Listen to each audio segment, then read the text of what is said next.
tremendous looking trophy. Hello and welcome to Platinum Explosion, number one PlayStation podcast in the Oceanias. My name's Don Blunt. Joining me, Ashley Hobley. How you doing? Excited to be here on Platinum Explosion, talking about PlayStation. Every trophy counts, alright? Every single fucking trophy. Yes, correct. Very much correct. We'll get to that in a minute. We hit a platinum this week for talking about platinums. There you go. Done. Trophy cabinet done. I'd also like to point out for the video viewers, this Ash has new. This is the first official podcast where Ash is now in a very bright room. Because the other thing I'm realizing as we're recording is like, I look like you're just because you're in a very white background now in this new setup. Yeah. Like it's like directing the light. Like you used to look a lot darker. Wow. No, but I mean your room. I've just been inside more. That's all. Your room used to look a lot darker. And I guess it was because of the wall. The walls were brown or whatever, weren't they? No. Yeah, it was a brown shelving unit. So yeah, and all that or whatever. all that sort of stuff. So I think it's just because like, you know, is there a window in front of you? Like, what's the? No, it's like off to the side there.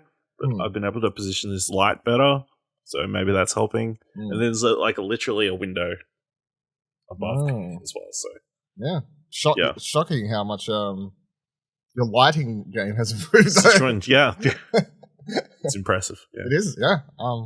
If you never check out the video version, just check it out so you can do a comparison to Ash's old lighting to new lighting, because this is I mean, maybe I'll joke about this Narco couch again. Too bad. I don't know. Okay, cool. Yeah. Just make it a bit.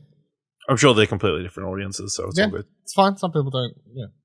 I'm sure there's a little bit of crossover, but no, not too much to discuss this week. Just a couple of news stories to go over primarily. Weird sort of limbo newsy sort of time. I feel there's not even many games coming out the last couple of weeks. So whatever. They're about to. They're about to. Nah, they're all getting. We're all joining the Cult of the Lamb this week. It's great. That's right. We're all joining the Cult of the Lamb. The Cult. And then the following week, we're getting We Are OFK. And that's going to be a game every single week for like 5 weeks, isn't it? Something like that. Sure. Yeah, so plenty of stuff. 4 weeks. Yeah, because the first 2 episodes drop. Yeah. So, they'll tide you over till they announce a bunch of stuff at Gamescom, which is down like a month away. Yeah, I don't think I talked to... No, because they announced that and then I didn't talk... Yeah, so We Are RFK, which isn't PlayStation exclusive, but... No. Being PlayStation promoted on State of Players. Yeah. Yes. Release date. Yeah, how do you feel about that? Because I don't know if they confirmed that until recently, the whole episodic... I don't know if that was ever 100%. I think we all had a hunch that's what they were doing. But I don't know if it was 100% confirmed or it wasn't widely spread news. So it is... Yeah. It's 2 episodes on August 18th, I think is the thing. And then episode 3 the week after, 4 the week after, 5 the week after. Listen, we all know based on television that people prefer their content spread out so they have time to discuss stuff between episodes and build the hype, is what I constantly am hearing. It's true. Rather than having it all at the same time and binging it, as opposed to what they've just said coming off the Life is Strange dev said after making True Colors, no, we're not going back to episodic ever again. Yep. So. But I feel like the other major difference here is at least from my understanding, they're not finished. Yeah. Like they're not working on the game, like rushing to finish each episode week by week. You know? Yes. They're releasing it episodic to get a feel or the lead discussion points. I don't really know. Anyway. The difference between that and Telltale is that Telltale and even the Life is Strange stuff being released every 2, 3, 4 months was they were literally developing each episode in between. So, which led to issues, crunch, delays, like all the things. So if you want to get all 5 episodes of your game finished and then release them because that's a choice, I feel like that's fine. That's okay. Yeah. Like they could have made that Life is Strange Beyond Colors the same way, and then instead of releasing it all on that same whatever day it came out, they just released chapter 1 there. But they did it all. Wouldn't have changed the development plan, I don't feel. No. Square Enix rumors are back, so let's just go over them. Woo! Woo!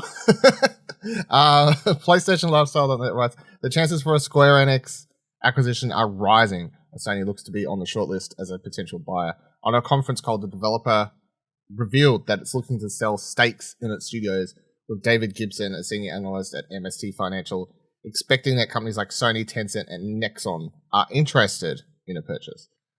Tweeting, so SE is looking to sell stakes in its studios to others to improve capital efficiency. Right when others like Sony, etc., buyers, I would expect Sony, Tencent, Nexon would be interested, etc.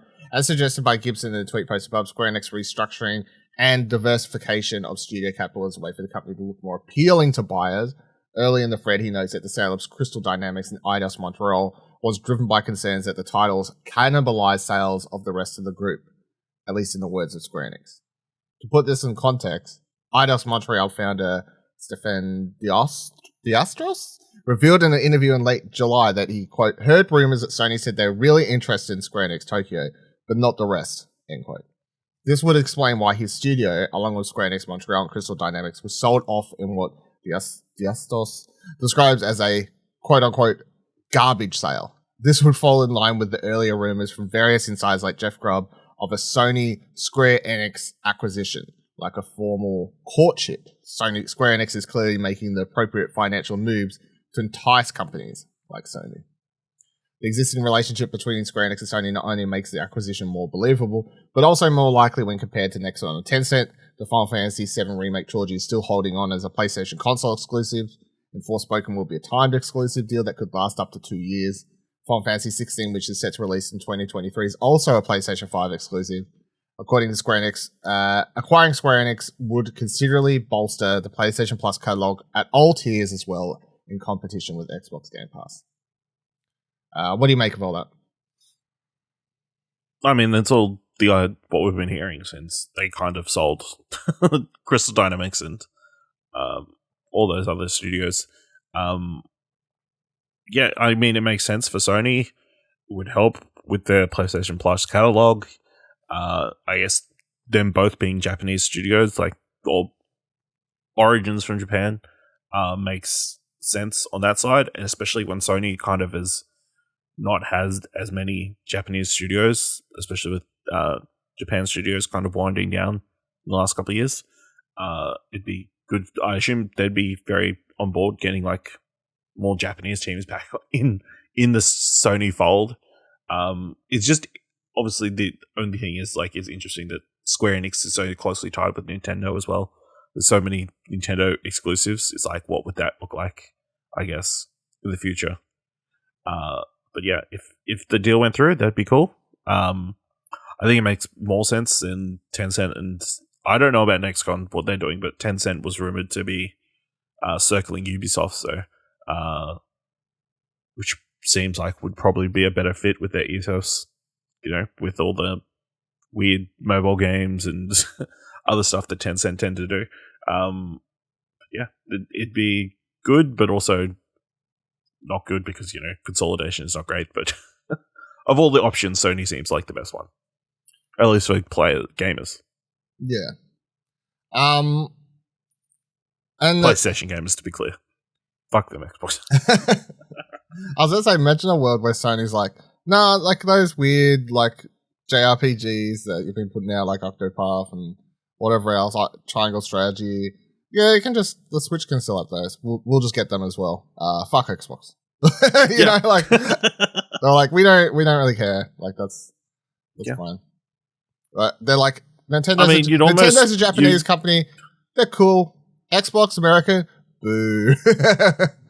I mean, they've already kind of set a precedent with like Bungie saying they're going to just leave them alone, let them do whatever they want to do, be multi-platform or whatever. If they did a similar thing with Square Enix, and they just own them, and obviously whatever ones they want to make exclusive to PlayStation, they make exclusive to PlayStation.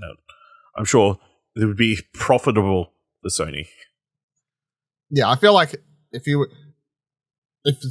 brought something like Square Enix and you got all the Final Fantasies, if you didn't make them exclusive to Sony, there's no point in buying the company at that point. Like, a big reason to buy Square Enix would be to use Final Fantasy, one of the biggest known like gaming names, I guess, as a reason people have to buy the PlayStation.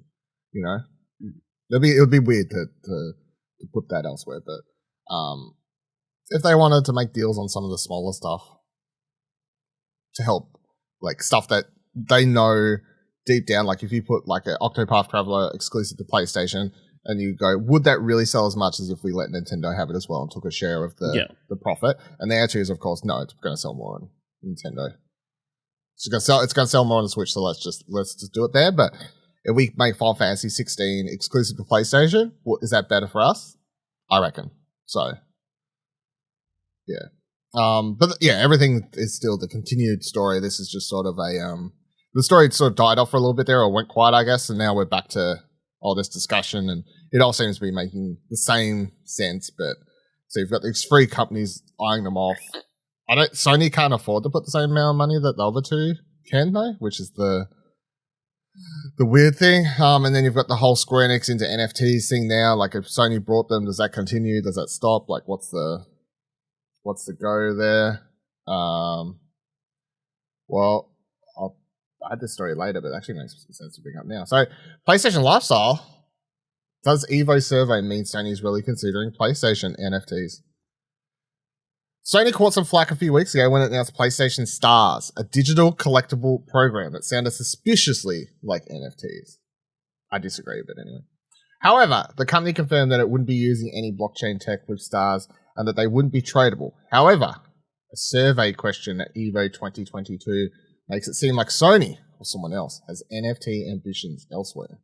So the Sony has explicitly stated that PS Stars won't use NFTs or blockchain, and the digital collectibles won't be tradable. However, despite the NFT market imploding over the last 3 months, they're too lucrative of a concept for companies to ignore. PS Stars might be safe. However, a survey that was released says, what do you collect the most? Which of the following NFT/digital collectibles would you most be interested in purchasing? Evo branded, favorite music artists, favorite esports players and teams, PlayStation items, favorite game characters. Notably, there's no ability to decline to answer here. To proceed further, you must choose 1 of 5 answers possible. The survey was posted on Twitter, shared on @Snorlax, and picked up by several prominent gaming industry insiders. Unfortunately, none of them knew what was going on and threw some random guesses in there, which confused things further.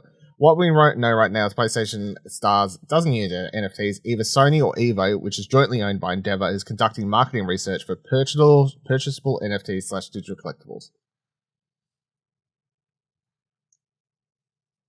The survey's dead now, by the way. It was only up while Evo was happening. While Evo was happening. The thing is, it does say NFT/digital collectible. Yes. Now, I know everyone, like, again, coming back to the opening sentence of this article, Sony caught some flack a few weeks ago when their PlayStation All-Stars sounded suspiciously like NFTs.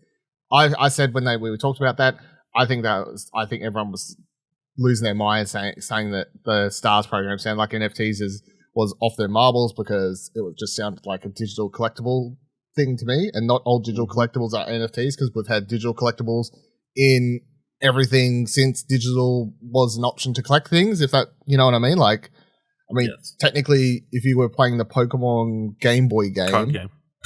Yeah, like before not even on the internet, but like just the Game Boy cartridge. Technically, all Pokemon games are digital collectibles. Yeah, exactly. That too. So, like, yeah, the quiz does say which of the following NFT/digital collectibles.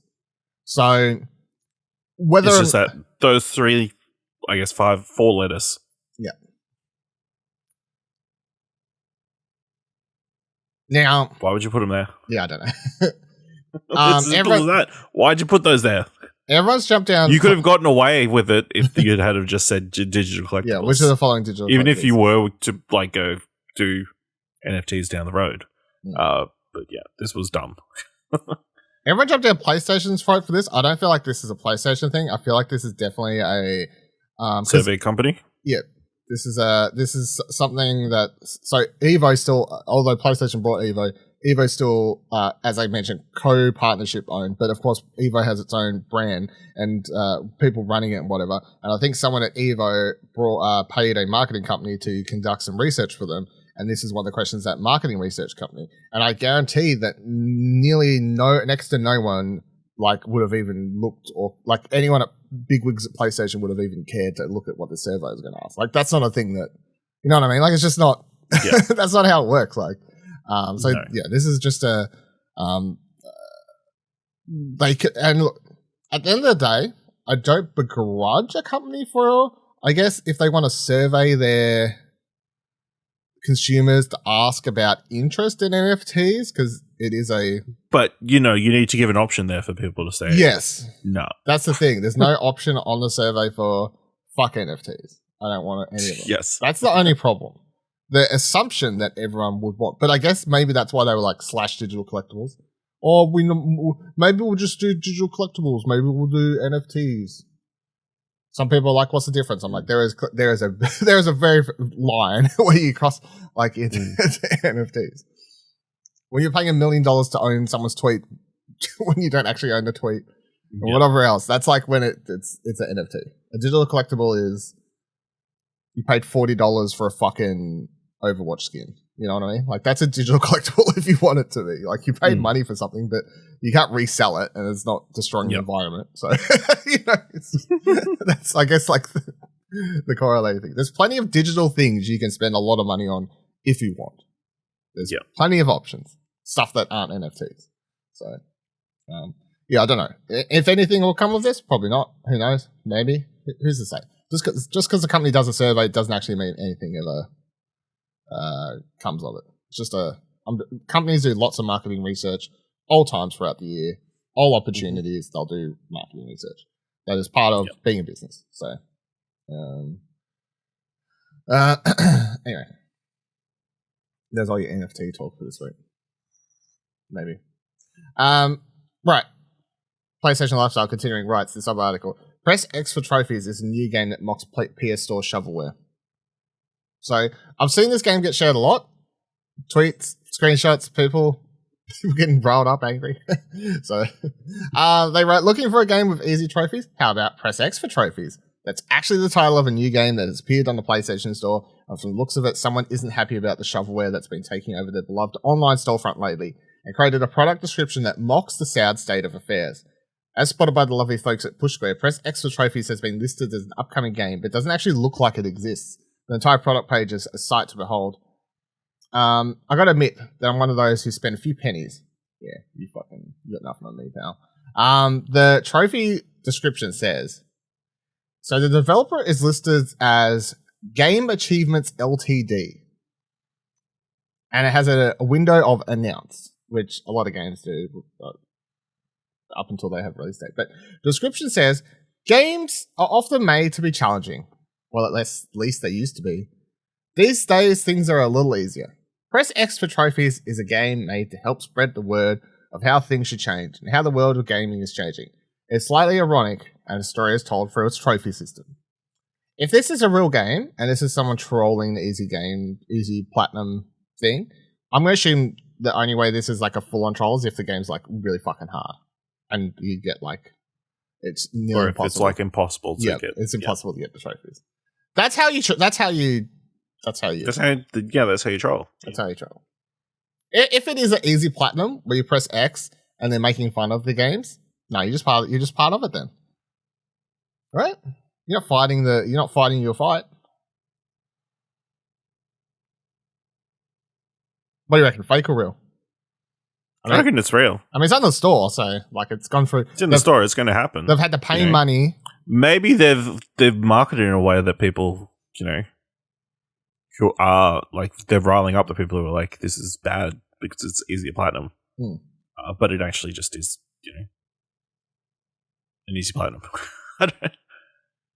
Maybe we're misinterpreting the thing there. It's like it's a celebration of all the trophies, easy trophies. Every trophy is like a find out. Shout out. Yeah. Well, look, I'll be buying the game, of course. Are you going to check if it's an easy platinum before we buy it or not? No, I feel like I should just get it, right? Yeah. Press X for trophies like is my life. Mm-hmm. So I should just get it. I don't know if I need to know if it's easy. If it's a really hard platinum, that's fine. It's just funny. Yeah. If it's an easy platinum, it's another platinum. Like it's not really a situation where I feel like I've lost. Unless it costs like $50, at which point, no, I get fucked. I'm not paying that. Like, you can't troll the system without being super cheap either. I hope it's 1 cent. That's 99 cents. Has to be as cheap as possible. Yeah. Not a $30 game. No. If you're $30, you're not playing you're not paying this thing. Okay. What do you think of people's like general complaints about there being too much shovelware on there with all these type of games like being on the store? I like the thing is I don't. The argument is there's too much shovelware, but like it's always worded in a way that makes it sound like if the shovelware wasn't there, there would be more games of quality. But that's not how. Like that's just not how it works at all. Like, especially because I find that a lot of the times, if you were to go to anyone who's making all these complaints about there being too much shovelware, and then being like, "Well, what was the last like random indie games you bought? You know, did you like buy Frog Detective? Like, what was that Frog Detective one or whatever the fuck that was on there recently? Frog Island thing. You know, like some random shit like that. Have you brought that? No. Okay, what was the last game you brought? Some AAA thing?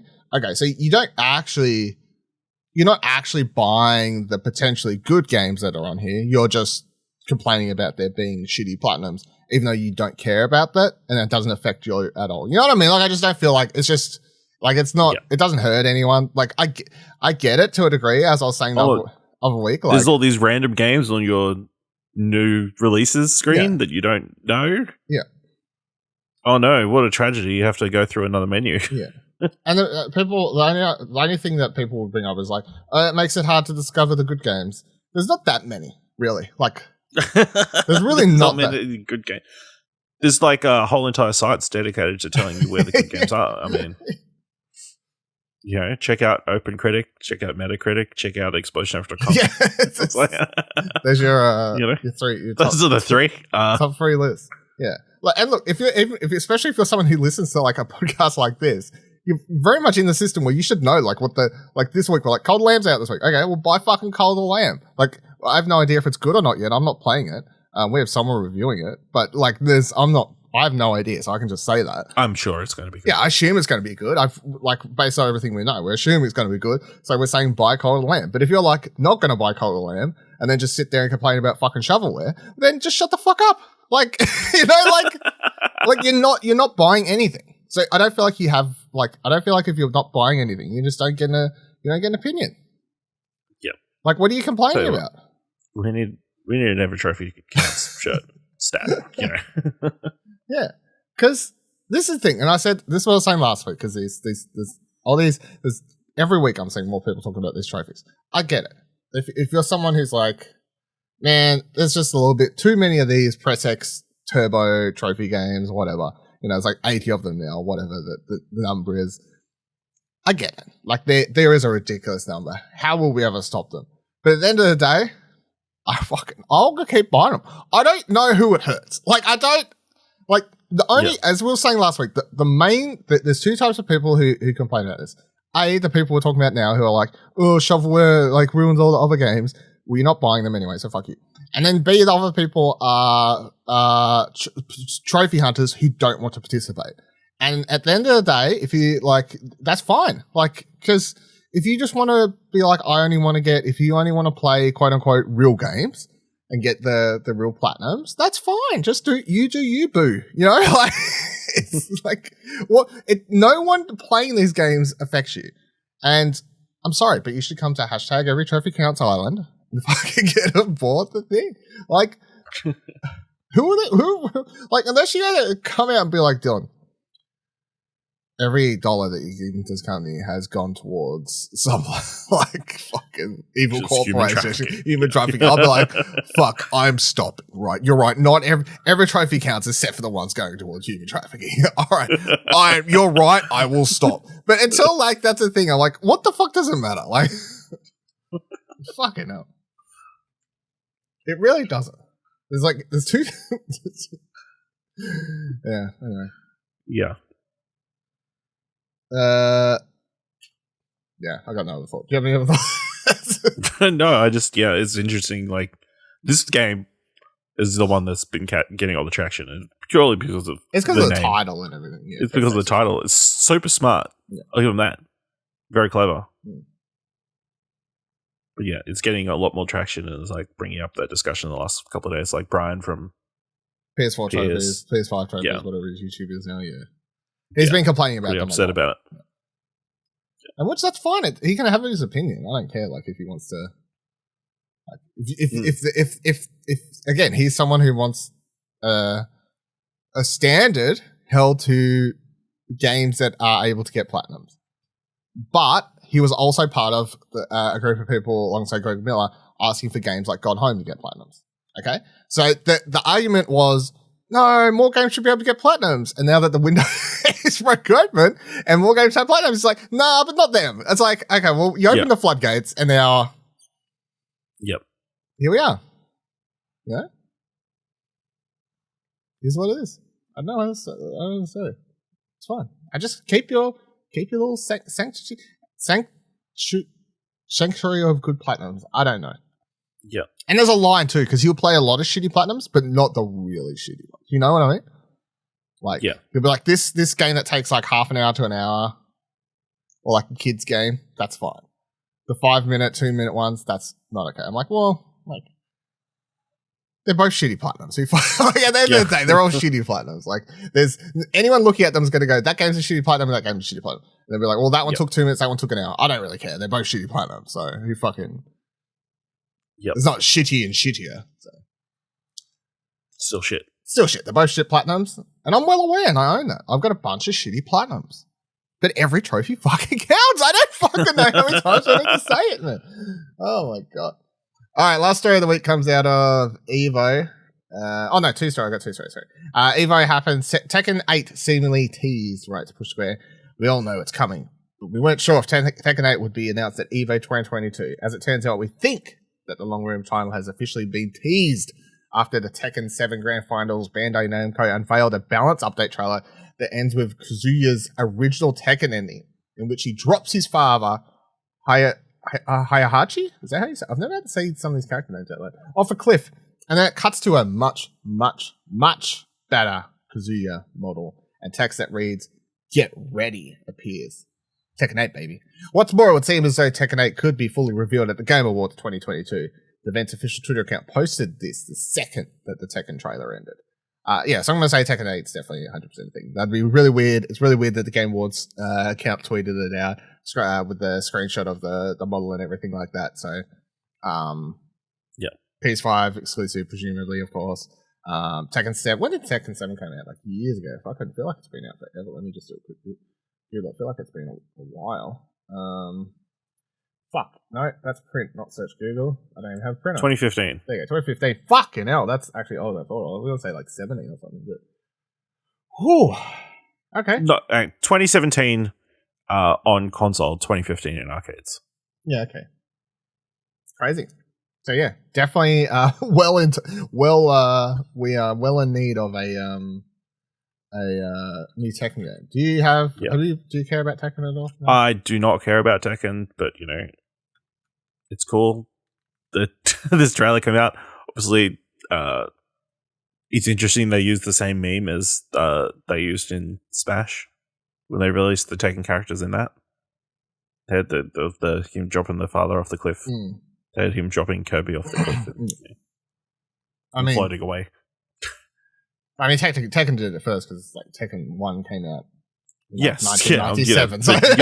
Reusing that meme that's been used recently in another big release. But yeah. Cool. Shout out to all the Tekken fans. Yeah, shout out to Tekken fans. Evo at all? Did you watch anything at all? No. Oh, yeah. So I watched a little bit. I watched some of the multiverses stuff because that's like voting game. I had some Smash on in the background at work the other day because I just put that on, I guess. But I think that was it. Or maybe it wasn't actually Smash. No, it was something else. Hold on. What the fuck was? No, I had multiverses and it was Dragon Ball Z Fighters I had on at work. I forgot. Okay. That was on at the time. Not Smash. Shout outs. Event seemed like it went well. Yeah. There was a bunch of people there. Saw a bunch of people. Obviously, it's a very like direct, specific area of like gaming that people talk about. All I know is Sonic Fox won like their thing or whatever. So his segment. Yeah. Yeah. It was very good. You know, it's good to see people in person at places. Yeah. For the most part. They had masks on. I know like they were sitting across from each other. They had masks on, which is, you know, and I think again you had to be negative and like the COVID shot, vaccinated, and you still had to wear masks. And like it seemed like everything was, you know, very safe. Yeah, safe as you can be. Yeah. Yeah. Do you reckon Tekken 8 comes out the same year as Street Fighter 6, or do you reckon they? Yeah, I don't try to avoid releasing in the same year. Possibly. I feel like as long as they release it opposite ends. But people that play fighting games too, like and only fighting games, they're dedicated to one. Well, no, they could play multiple. Some people will play like one or two, like. Or like they master one, but like to dabble in others, right? So I know for someone like Sonic Fox, right, who's sort of one of the most famous, I guess, fighting game players. You know, like anytime new fighting game thing comes out, I know like the Twitter's like, oh, opinions, like all this. So it's not like they just like pay attention to one game. So I feel like if you have Tekken drop and Street Fighter, the hardcore Street Fighter fans will just play that. Hardcore Tekken fans will play this, and then the people who are fighting game like content creators, they're down for both because all they do is play fighting game. So it's like releasing 2 first-person shooters one year, Call of Duty and fucking Battlefield. I don't know. Like I feel like it's fine. Doesn't really matter. At least one at the start of the year, another at the end of the year. All good. Last story of the week is just a shout out to Call of Duty, which is getting a beta, but it's weird because it's still got PlayStation exclusive stuff. Activision has announced that Call of Duty Modern Warfare 2 beta dates, and it's just over a month away. This is where it starts to get a bit complicated. The way to access all of the Call of Duty Modern Warfare 2 beta dates as early as possible, and for the longest time possible, is to pre-order the game. The first weekend is September 17th to 20th. It's available exclusively to PS5, PS4 users who have pre-ordered the game. For those who haven't, will be able to get access in the final 24 hours on the 19th to 20th. All PS5, PS4 users will be able to access the beta on the second weekend of September 23rd to 26th, even if they haven't pre-ordered. Those playing on Xbox X, Xbox One, PC who have pre-ordered will be able to access it in the second weekend, September 23rd to 26th. Everybody on all platforms will be able to play the beta from 25th to 26th. Does that make sense to you, or are you like, you got lost there? Like, what's the... Yeah, I stopped. Do you think it's weird still seeing like after obviously Xbox like purchased Activision and that still hasn't like 100% gone through, but is it weird to like see Call of Duty like PlayStation exclusive, like a bunch of weekend exclusive stuff, and you know? No, I mean for the most people they probably don't even realize that Call of Duty's been bought by Xbox. Like the majority of the COD players, I would imagine. True. So it really doesn't matter. It's been PlayStation for a very long time, so it makes sense. Apparently, the beta's going to focus on a 6v6 mode, so I don't know if there's going to be any other mode, but that's the core gameplay that's going to be in there. I feel like this one will... they need a win with this one, because last year, not everyone loved... what the fuck was that called? Whatever that one was called. Call of Duty. Black Ops? Nope. Something. Call of Duty. Something? Call of Duty. Let me type. Call of Duty 2022. Nope, that's 2021. Vanguard. Of course, it came out, mixed reviews, paired with right when Activision's going through everything. Yeah. So, anyway, if you care about Call of Duty, there's your times. You can download it, play it. You don't have to pre-order it, by the way. You really don't want to. As you only get like those 2 days. So it's the second weekend. You can play it even if you haven't pre-ordered. It's still the first weekend, but only for 1 day. Ah. Yeah. So people who that's where it gets in. So that's the fucking so dumb. So there's 2 days. I think how the fuck did it work out? Anyway, I'm not going to bother. All I know is there's like a couple days where it is exclusive if you pre-ordered it. 24 hours of that first beta period where you can play it even if you didn't pre-order it on PlayStation. And then the second weekend, everyone on PlayStation gets it, but only on Xbox and PC if you pre-order it. So either way, if you're on PlayStation, you will have plenty of opportunities to check it out if you haven't pre-ordered it. Long story short. Okay. Short story. Long story short. Short story longer, really. That's how I feel that way. Mm-hmm. All right, that'll do it for this week's episode of Platinum Explosion. Let's know any incoming questions, concerns, how you feel about Press X to Platinum. I don't know. How do you feel about shovelware? All those things. Discord, tweet at us. ExplosionNetwork.com/Twitter takes you to all our Twitters. ExplosionNetwork.com/Discord takes you to our Discord. And if you liked the episode and thought it was worth $1, head on over to ExplosionNetwork.com/support to donate to our Ko-fi page. You can donate as little as 99 cents, because that's how much a trophy counts. And remember, every trophy counts.